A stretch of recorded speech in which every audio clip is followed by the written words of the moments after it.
All right, I feel like we're back in school again. This is great. Everybody's in their assigned seats. Now you're all in trouble. We're in the principal's office. My name is Ben Ferguson. It is an honor and a privilege to be here with this incredible panel. I am a talk show host in the U.S. I also co-host a podcast with Senator Ted Cruz. It is an honor to be here this week with the International Fellowship of Christians and Jews, to be on the ground and to see so many things. This is my fifth attempt to come to Israel. My first 4 trips were canceled.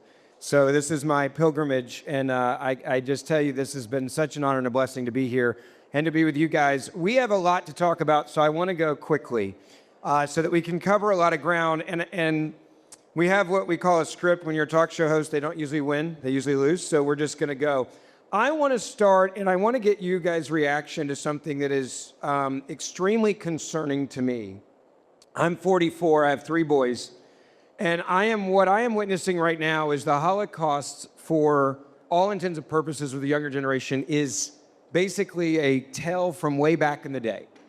It has no significance. It has no meaning to a younger generation. It's a number. It's data. It's something that you learn for a test in school and you forget it afterwards. How many people died in the Holocaust? What's the number? 6 million. Okay, I'll write it down. There is no real connection, which is why I believe that we are seeing a massive rise of anti-Semitism, not just in the U.S., but I also think around the world. But what scares me about this new form of, I describe it, anti-Semitism, is almost cool to say I'm standing up against Israel. I think in my generation, anti-Semitism was being quiet. Now it is a rite of passage for so many to say, no, like I'm an American, but I don't stand with Israel. I'm going to question Israel, and I'm going to make them answer a lot of questions. And that is how we have seen it change. Now, how do we get there? I think it's pretty clear in the U.S. that those that are anti-Semitic played the long game, and they were very, very, very smart. They decided to take over our institutions, and I'm talking about our colleges, our community colleges, our Ivy League schools, our high schools, our junior highs, and what they have done is decided that in one generation, we can totally change the future of the world and how they view Israel by making it where even Christians are now to 1 degree of separation in the U.S. I think pastors in the U.S. have cared a lot more about not offending people than preaching the gospel and how important the connection is between Israel and the scriptures and Christianity. I say that to set a platform of I am genuinely concerned about the future of Israel. What I witnessed in the news and defending Israel on Fox and CNN and Piers Morgan's show or Good Morning Britain or even Channel 7 Australia was, even after the initial attacks that took place here, it was still questioning almost, well, didn't Israel in essence deserve this, or shouldn't they expect this because of their actions? And then I saw the 180 of the word genocide. Well, they were so oppressive of the people in Gaza, you should have expected this type of reaction. So I want to go down the line here and give your take on where you think we are with anti-Semitism growing. It is not paused right now. I think it's actually grown since the attack. I think it has grown at a pace that we don't understand on college campuses. And I think you saw that in the U.S. in a way that I didn't even expect, and I'm pretty cynical. Start with you. All right. Well, thank you very much. I think that's an excellent introduction. There is no question right now that there is a rise in anti-Semitism. And what we need to understand and really internalize is that everything that happens to Israel happens for Israel. This process is happening in order to mold us into who we were chosen to be. When you say that the Holocaust is being forgotten now, that's true. The Holocaust is now a relic of the past, but that's because it's time for us to step into our older shoes. Meaning, it would be wonderful if the entrance to Ben Gurion Airport, there was a giant sign that said, "Welcome to the land of the Bible." The first place that Israel takes diplomats is usually Yad Vashem, that the narrative of Israel is as if we began somehow in the 1930s and 1940s, where our journey to Israel began in the days of Abraham. So the fact that the Holocaust now is sort of slipping into the history is an opportunity for us to step into our true identity. Not that we are survivors of the Holocaust, but that we are the children of Abraham, Isaac, and Jacob. And the reality, thank you. The only way to combat anti-Semitism is to open up the Bible.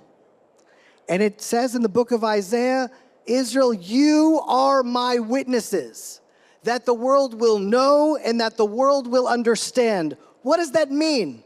That means that there's going to come a time where there's AI, fake news, no one knows what to believe, but there is one thing in the world where you can open up your Bible, read the verses, look with your physical eye and point at and say, the Bible is true, God is alive, and he's on the move, and that is Israel. And so until we step into that,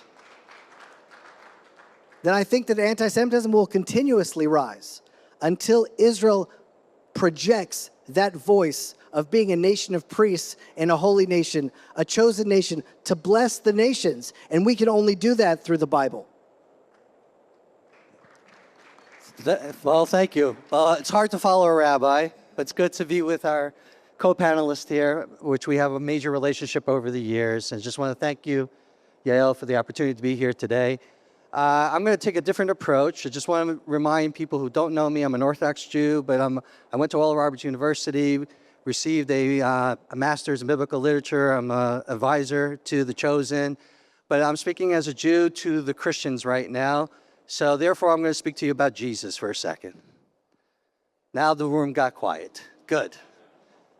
So obviously, we can go ahead and address the issue of the rising anti-Semitism. I want to really speak to you as the Christian, that the reason why you're doing what you're doing and why you're here today comes from the paradigm of Jesus.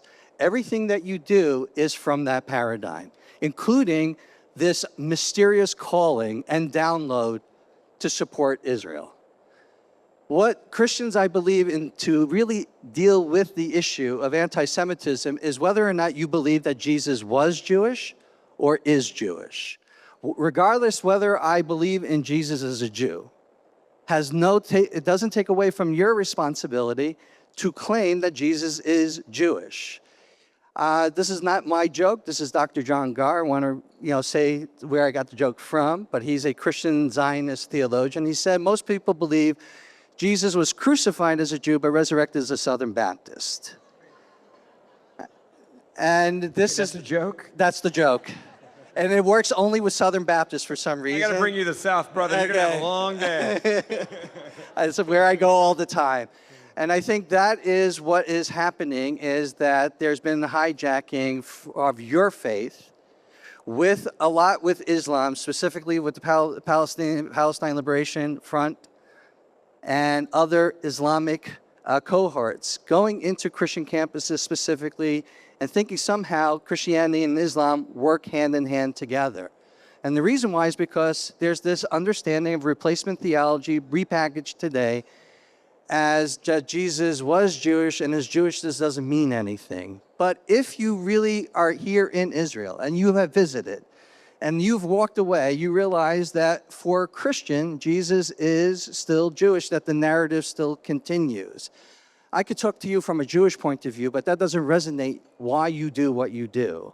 So if you don't reclaim the Jewishness of Jesus first, this is still going to continue in Christian circles. Sharon Haskell already went ahead and dealt with the issue of the rising of anti-Semitism, the challenge of a state to actually address that. How do you do that properly? Because we are commanded from Psalm 34 to have a double security system on our mouth. We can't speak lies from our tongue. We can't have deceit coming from our lips. But we live in an age that's actually happening right now, and it's kind of hard in your world how to counter that. But if you have no vision and you think countering anti-Semitism is the vision, then we're in really deep trouble. The reason why we're here and living here is because of a greater vision. We believe God picked this place. We are elected, responsible, and stewards of his word and of this land. But it's always with the partnership of the nations coming with this ultimate rock concert at the end of Psalms, of Psalm 150, that we're all supposed to be praising one another. At the end of Isaiah that says there's supposed to be this ultimate Sabbath celebration. If you are off vision, then don't cry that this is happening on your watch. So if Christians are not literate of the Bible, and you continue to have a blank page between your Old and your New Testaments, what did you expect? So your responsibility right now as Christian media people is to go and reclaim that narrative again, that you are not divorced from your Jewish roots, that you are walking with us in this covenantal mystery together. So my hope is when you're going back, that is your responsibility going back. And that's how you counter anti-Semitism, because hating the Jews means hating your Savior.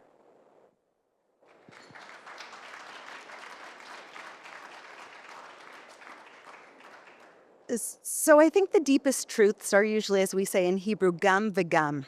It's holding complexity. It's holding nuance. It's sometimes holding paradox. And so on one hand, we are the land of the Bible, and on the other hand, we also did have over 6 million people murdered in the gas chambers. We still haven't reached the number of Jews globally that we had before the Holocaust. And I think we have to, in many situations, hold that complexity. The complexity is also that there's a rise in anti-Semitism that we haven't seen in our lifetime. As Barry Weiss said, the vacation from history for the Jewish people is over. We enjoyed a time after the Holocaust where it was understood that when you persecute the Jews, you're going to end up persecuting every other minority in society.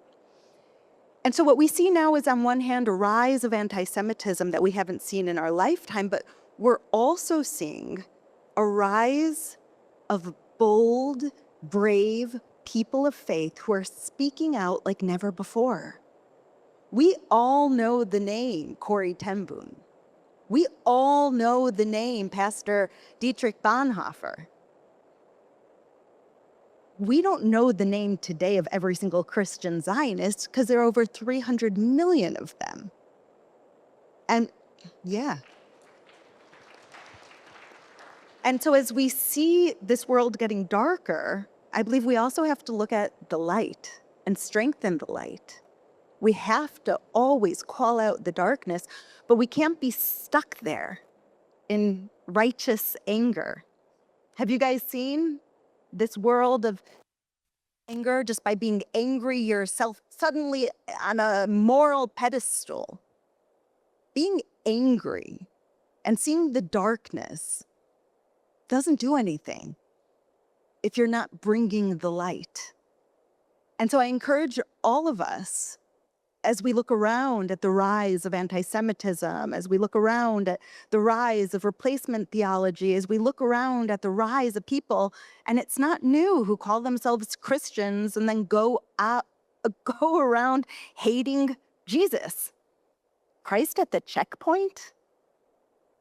If Jesus was alive today, he wouldn't be allowed in Bethlehem because Jews are not allowed in Bethlehem. Christ at the checkpoint? When Israel was responsible for the security and operations in Bethlehem, there were 80% Christian. After they gave it to the PA in 1994, there's less than 15% Christians there. Who's protecting the Christians? You go to Nazareth, a thriving Christian community in Israel. You go to the old city of Jerusalem, a thriving Christian community in Israel. And so we have to stand together and recognize the darkness when we talk about anti-Semitism isn't just about the Jews. Have we seen what's going on in Nigeria to the Christians? Have we closed our eyes to what's happening to the Christians in Syria? Do we refuse to see what's happening to the Christians across the Middle East who are being wiped out? It's not just about the Jews, it's about the Judeo-Christian values. And we're going to be forced, we are forced already to stand together in the darkness. that my prayer, my hope, my plea to you is that we'll stand together in bringing light as well, because that's the greatest answer.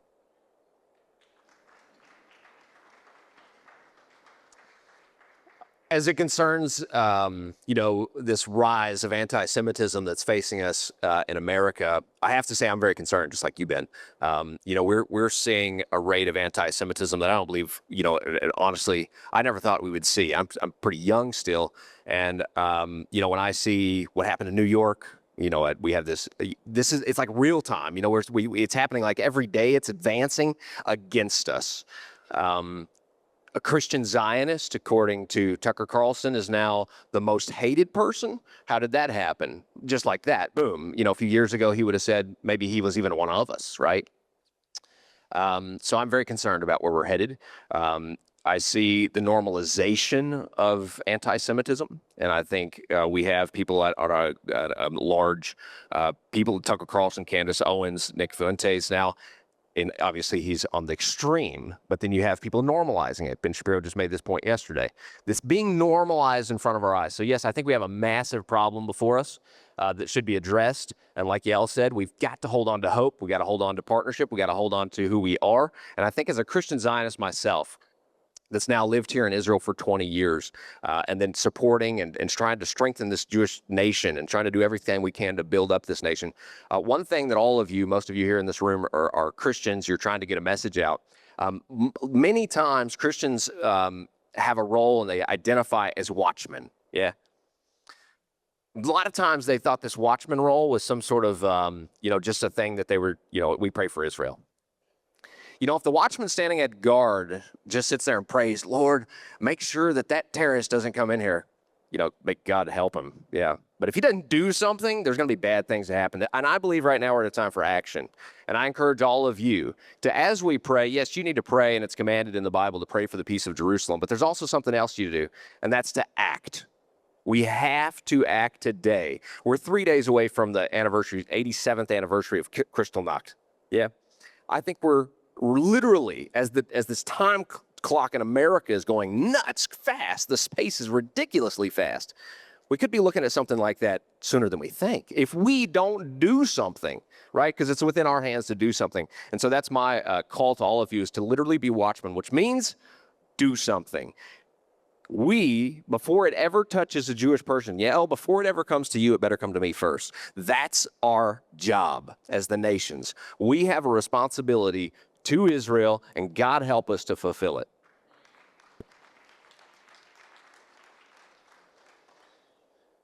The concern is about the next generation. And there's no one in this room who is ignorant of the fact that anti-Semitism is a problem. None of us need to be convinced it's a problem. The question is, what do we in this room do about that? So as a Christian, as an American, as someone who spends part of the year here and most of my time in Texas, the question is, what do we do about it? And I think the answer for this group is education. It's making the story known and making the severity of the story known. So my flight is at 11 p.m. tonight because I have to go home tomorrow night and announce a high school football game in Texas. Because October the 7th was Shabbat. It was a Saturday morning, 6:30 a.m. in Israel, which means it was 10:30 p.m. in Dallas. So I got finished calling a game and I got home and my phone begins to go off with all of the announcements, the initial alerts. For most of you, because it was Shabbat, you weren't initially informed because you weren't using your technology. So sometimes we heard before some Israelis heard. So that was late on a Friday night, which what that meant for me was I threw away the sermon that I had planned for Sunday morning, and I rewrote a sermon that began to be 17 sermons in a row explaining who all of the players are. Because if people in our churches don't know the names, if you don't understand what Hamas is, if you don't understand what terrorism is, if you don't understand the terminology, you can't understand what's going on. So as journalists, your job is to be an explainer, to be a teacher. You have to know what's going on, and that's why you're here. That's why you came to the country, so you can see it firsthand. But almost all of your readers or viewers will not be in Israel. You have to be the voice for them, or the eyes and ears for them, so that they understand. Because as all of these folks have said, this is a horrific problem. And as you just said, it is exponentially increasing. But the way to stop, if we can, the increase is to explain the problem, explain the danger, explain the evil. Because this is a political problem and it's a military problem, but fundamentally it's a spiritual problem. And if we cannot make people informed enough to know the story, to know the terminology, then they can't follow along. So make sure, please, that you are not only explaining the problem, but explaining the background of the problem. That's how you get to a solution. Which brings me to a point that I want to get all of your reaction to. I have been very lucky and blessed. I've gotten to work on 4 different presidential campaigns. And what I learned when I was younger working on the first campaign, which is the Bush campaign in 04, was data is everything. And when you realize that you're losing, whether it's in a state or a city or on an issue, you have to change and adapt. And what I've learned in running campaigns is you can go in with what you think is a great idea and it's not connecting and it doesn't work. And you better change and adapt very quickly so that you can get back on track. I feel like that the Jewish-Christian relationship, and I'm coming obviously from a viewpoint in America, but I do think this is happening around the world. There is a grand divide right now of just basic communication. I was on TV not long after the attack, and it was the night I probably had the most death threats against me in my entire career. And it was because they said on TV, one of the liberals I was going against was like, why are you obsessed with Israel? Why are you acting like you have more allegiance to Israel than to America? Where does this obsession come from? And I said to him, and this is the only thing I said, and then it exploded online. I said, my Savior is a Jew. I went to church on Sunday, and I had multiple people come up to me and say, I have never thought of my Savior being a Jew. And it was one of those moments where for me, it was like, that's data. That is data of how much of a disconnect there is between Christians and pastors and how we're preaching. And I'm not a pastor. Anytime they ask me to go on stage, I make it clear, I'm not a pastor. But what I learned from that moment is there is such a grand disconnect that there are, I think, millions of Christians that do not think of their Savior as being Jewish. And if you don't have that connection, then there is no connection to Israel that is real or significant. It's just a story in the Bible and it happened in a place.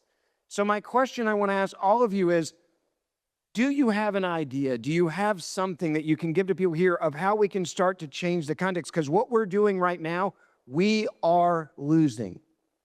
We are losing because it's either become stale or stagnant, or we've told the story too many times the same way, and it is not connecting with the world. It's not connecting with Christians. It's not connecting with conservatives. You mentioned earlier, and I know Candace. I've literally traveled with Candace and her husband. I've eaten dinner with her. I am shocked at what's happening, and this will be filmed, and it will probably get back. And I've said I love her. I love her family. I strongly and vehemently disagree with what she's saying. I know Tucker. I've known Tucker for 30 years. We hugged at Charlie Kirk's funeral. I consider him to be a friend. I cannot tell you how sad and disappointed I am in my friend. But I also know that I have to continue to have conversations with him, because if I don't, then we're just like Face are right now, where they're not even talking at all. They have a large audience. They're having an impact. What do we need to do differently to change that narrative? I'll start with you.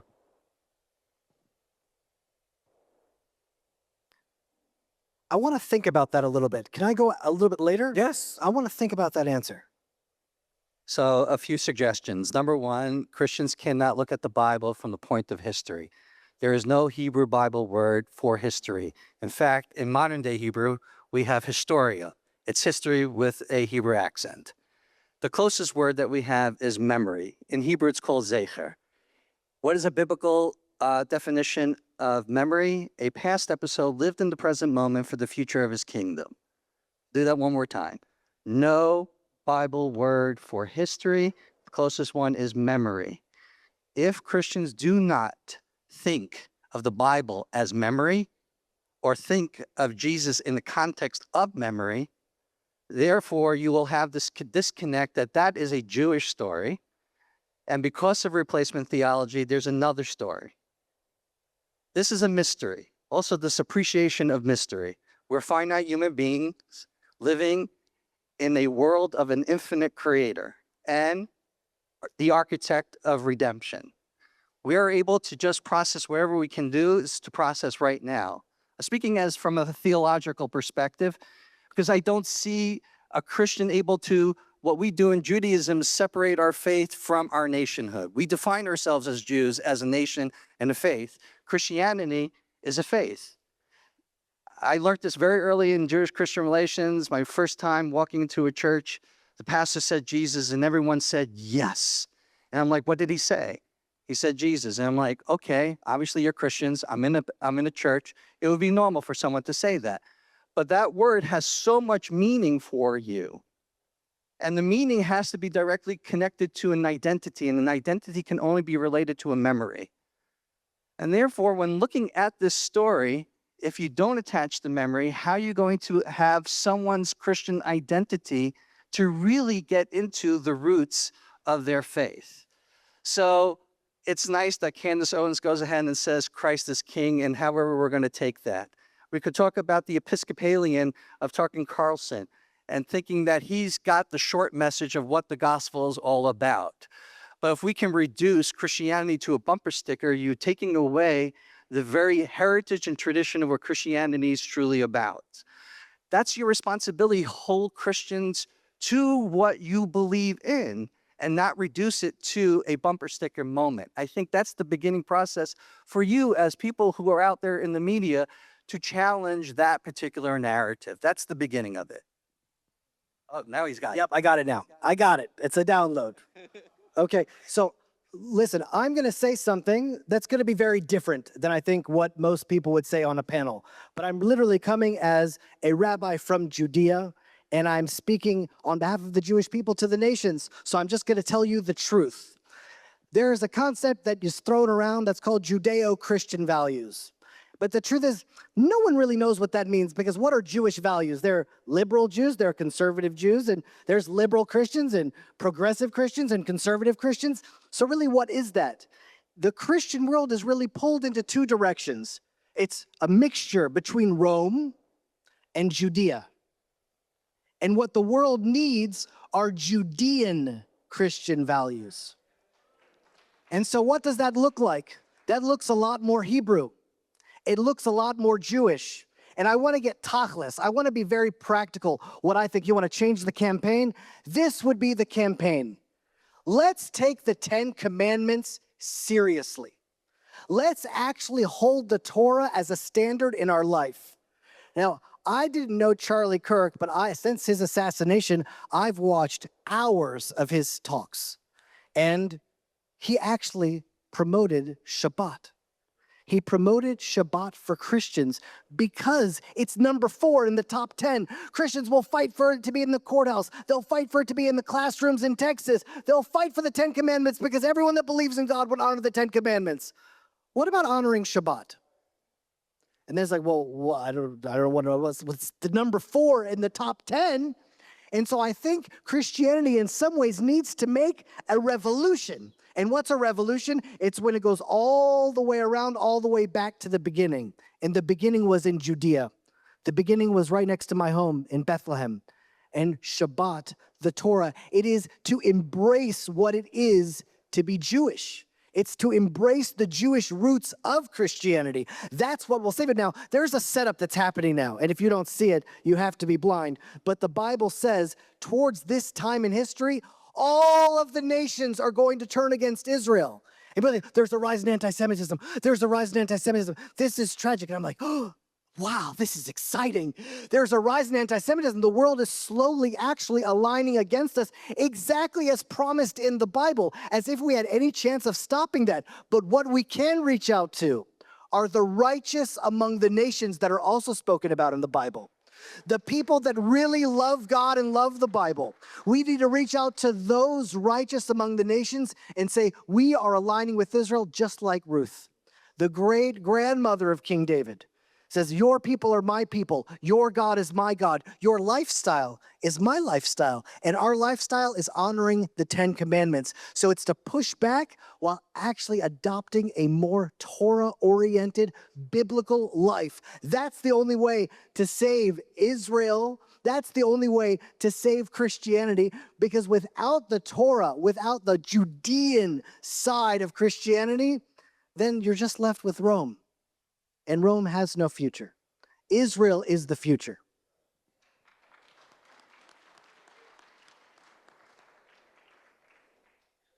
I don't feel like I have so much to add to these brilliant responses. I remember around 5 years ago when we started to see the extreme rise on the college campuses of anti-Semitism and hatred of Jews and talking bad about Israel and taking Israel out to call it evil as you're in a world of true evil. And we started to see that, and the Jewish community came up with so many plans. And I was asked, how do we combat this? How do we stop it?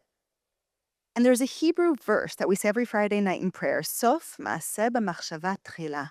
The end result is going to be the manifestation of the first thought. We can't spend so much time going and trying to change people's minds that aren't going to be changed. And so instead, we have to stand together to grow it, to invest in it, and stand stronger than ever before together. Because there are so many people that don't know about Israel, that don't know about Christianity, Christians that don't know about Jesus, that don't know about the scriptures.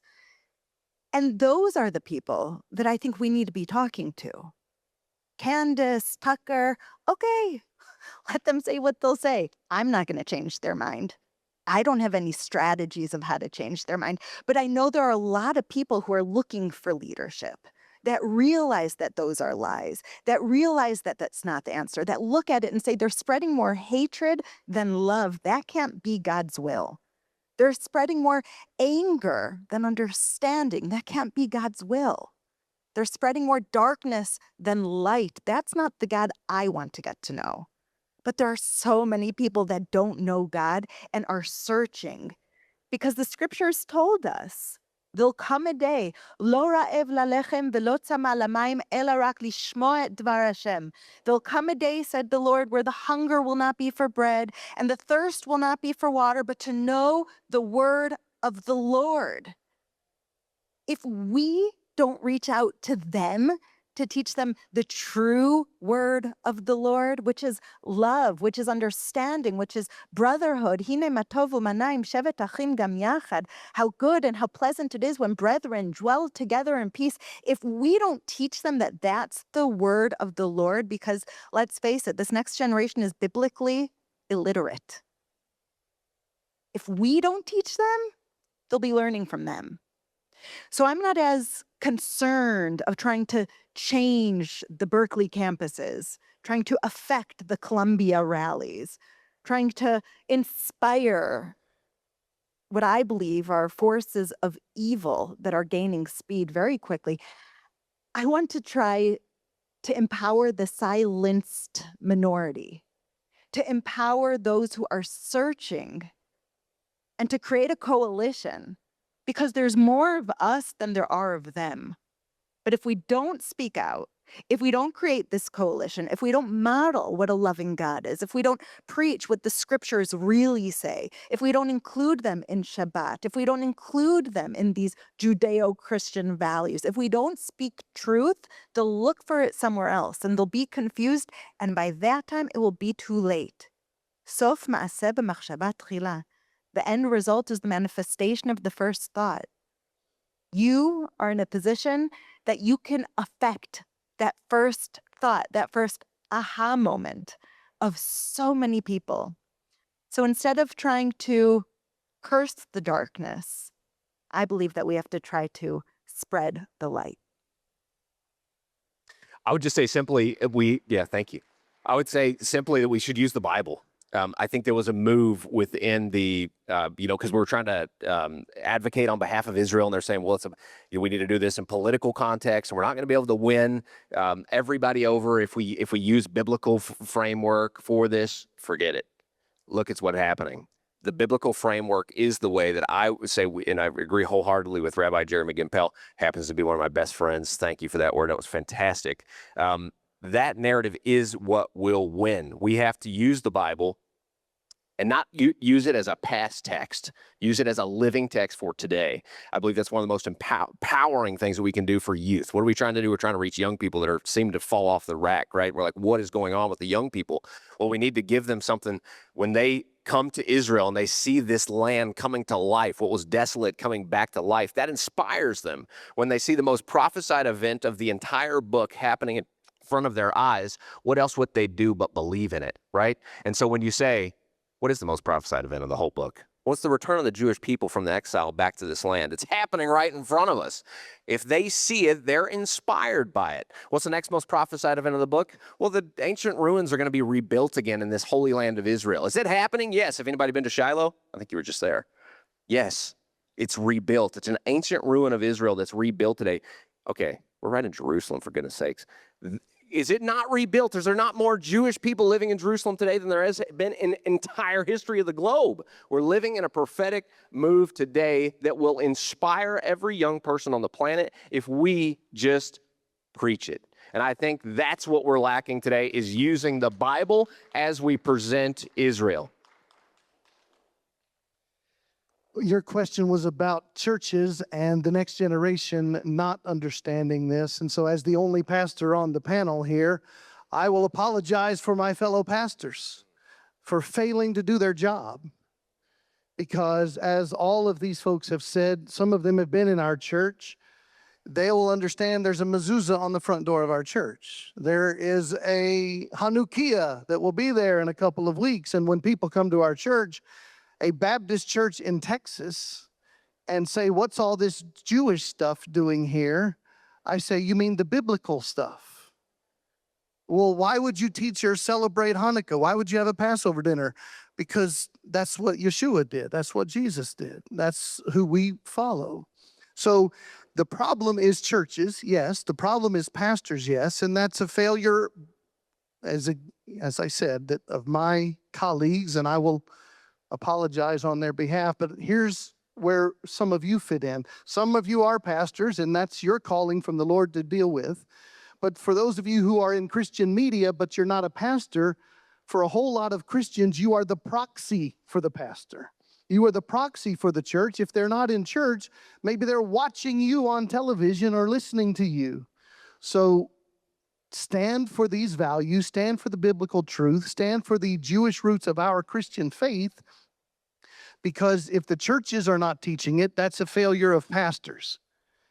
And that's a shame.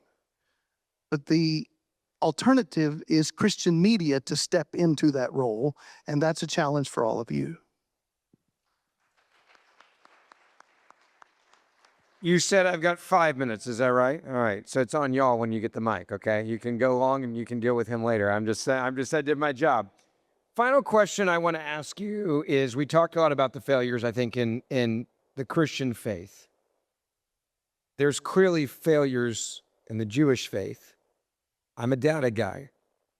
We have the exit polling that came out of New York City with Mandani. 32% of people that identified as Jewish voted for Mandani.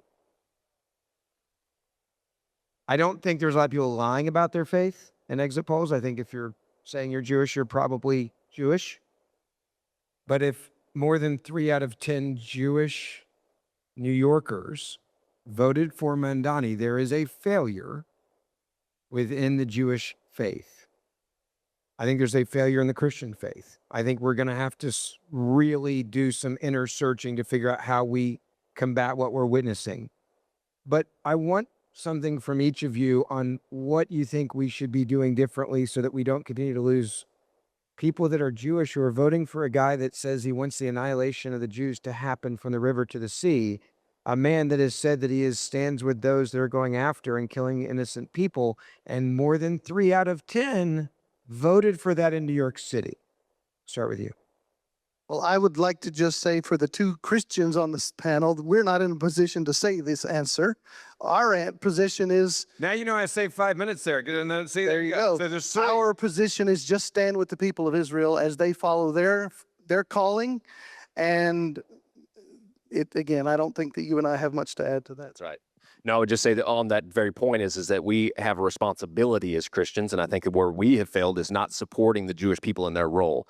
We have supported Jewish people to fall away from their Jewishness instead of encouraging it, and we have to do better. And when we encourage the Jewish people to be strong Jews, that the polls turn out differently. That's all I would say. We've got to be a strength to Israel. Oh, no, you guys are talking into it. Like everything, I think this has nuance. We have to be able to call something bad and still try to understand how it happened so that we can change it. The Jewish community in America has been accused, just like you were, of dual loyalty to Israel, or even prioritizing Israel, implying that they're not good citizens. My grandfather is a Holocaust survivor from Germany. His family was the only family to survive. His grandparents killed in Auschwitz, his aunts, his uncles, everyone was killed. They moved to America as refugees with nothing. And they developed a sense of resilience and not of being victims. And in order to integrate into society, they wanted to be Americans, American Jews, but Americans. And there are so many Jewish people now, after generations of being accused of dual loyalty. You're not a real American if you love Israel. If you stand for Israel, it means you shouldn't be able to create policy. Isolationism. Then now we have a generation that's saying, I'm done with that. I love America. This is my home. This is where I was born. This is a place that protected my grandparents when they were refugees. This is the best country in the world. I'm going to vote for the values of Americans, of freedom, of prosperity, of individuality, of opportunity for everyone. And they're being fooled within that because we've forgotten. The next generation doesn't know about 9/11. Forget about the Holocaust. They're not being educated on what happens when evil is allowed to take power. And I think that's intentional. And as Jews, you come here to Israel and you see we disagree on almost everything. You see one block and you'll see 7 synagogues. Everything we disagree with, everything we have discussions on. And that's the foundation of our faith. You look in the Talmud, what is it? Discussions, disagreeing, but finding the shalom within the disagreement. Israel is a place where every single Jewish person, with their own belief, with their own systems, with their own passions, is celebrated and not questioned if they really believe in Judaism or they really believe in this country. And I think that that's what America needs for Christians and for Jews. America should be a place where the younger generation of Christians are proud to be Christians, and that's what Charlie Kirk of blessed memory gave to them. Proud to be Christians, not apologetic because they're trying to get rid of faith because faith somehow is not good for progress. Where did that wild idea come from? And so I think the failure in the Jewish community is not really teaching our children to be proud Jews, not teaching them to hold this nuance. You could love Israel and be proud Americans, and recognizing that when you stand with the scriptures, then when you stand with the Bible, it doesn't matter what anybody says. And if you're standing alone, you always stand with truth. And if we could integrate that into the next generation of Christians and Jews, the polls would look very different. So really quickly, because we're getting the eye over there for lunch. So to put this, this is not a new issue at the end of the day. This is, if you look to the Bible, Reuben, Gad, and half of Manasseh didn't want to go into the promised land. Moses was quite angry, so was God. But what was the deal? The deal was that before you can have your land in the Transjordan, you have to fight on the front lines here in Israel. Has happened in Jewish education, there seems to not to be the responsibility to fight for in the front lines for Israel. You can go to the diaspora and you can live there, but it doesn't take away the responsibility. And I don't know why there hasn't ever been a program from the state of Israel that Jews can get an automatic passport. It doesn't mean you have to stay here, but I don't understand why not every Jew around the world has an Israeli passport. It's one of the things that you can say, I am a Jew. Doesn't matter if you're religious or not religious, but identify with my memory, with my story. Last but not least, I want to give over to Rabbi Jeremy Gimpel. I also think at the end of the day, progressiveness became a religion among a certain fragment of Jews, and therefore compromised the people and the land so they would be loved or feel they're being loved by others as opposed to being loved by God. All right. There's only one promise given to Abraham, Isaac, and Jacob in the Torah. That's it. There's only one promise. And in fact, the whole world, in some ways, is spinning on the axis of that promise. And that one promise is a promise of the land of Israel, an everlasting covenant to give to the children of Israel forever. Now, the fact that every synagogue in the world is built with an architect facing Jerusalem, so every synagogue in New York faces the east, every synagogue in Australia faces the west, in South Africa they face the north. For 2,000 years, every Jew around the world, if you take a bird's eye view, we've all faced this land and prayed to God to come home. But it says only a remnant are going to make it back to the land of Israel. There is no future for the Jewish people's success outside of the land. So to defend the Jews of New York, why they voted one way or the other, I don't know. But what I do want to say is the change of narrative that needs to happen. The Torah, the Bible, all of the prophets, they say this land is the theater of redemption. This is where God's plan is going to unfold. The odds will be stacked against us. It will be seemingly impossible, literally David against Goliath. And yet still, our victory is ensured. So I don't want to fight anti-Semitism. What I want to do is I want to invite you.